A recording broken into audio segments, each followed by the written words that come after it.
आपने देखा होगा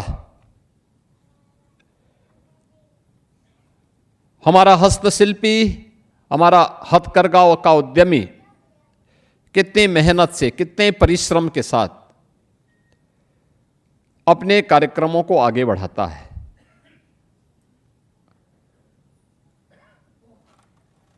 कभी ये भारत की आजादी का मंत्र बना था,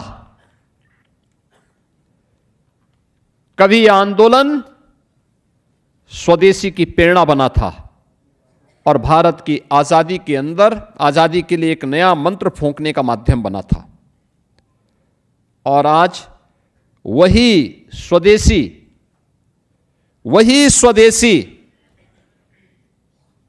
के इस उत्पाद को एक नया जीवन देने के लिए प्रधानमंत्री जी ने आज के इस दिवस का आयोजन 2015 से लगातार करना प्रारंभ किया। यह हमारी विरासत है और मैं बार बार इस बात को कहता हूं, ये 2.5 लाख परिवार, यानी अगर एक परिवार में 6 सदस्य भी होंगे तो मान करके चलिए कि लगभग 14 से 15 लाख लोग जिस व्यवसाय पर आश्रित हैं, और अगर उसमें पावर लूम को भी हम जोड़ लें तो यह संख्या बढ़ करके आती है लगभग 30 लाख। ये 30 लाख से अधिक लोगों की आजीविका का कारण, उनके स्वावलंबन का आधार भारत की स्वदेशी और खादी के उत्पाद से जुड़े हुए हथकरघा उद्योग है। लोग इसके माध्यम से बिना किसी सरकार पर आश्रित रहते हुए अपने कार्यक्रम को आगे बढ़ाते हैं।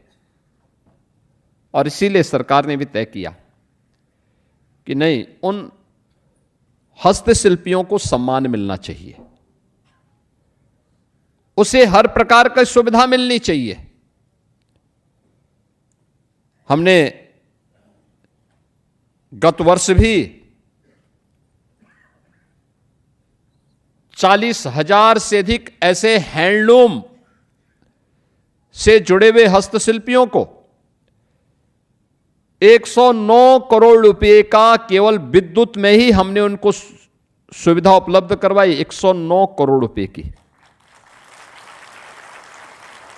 लेकिन हमें याद रखना होगा,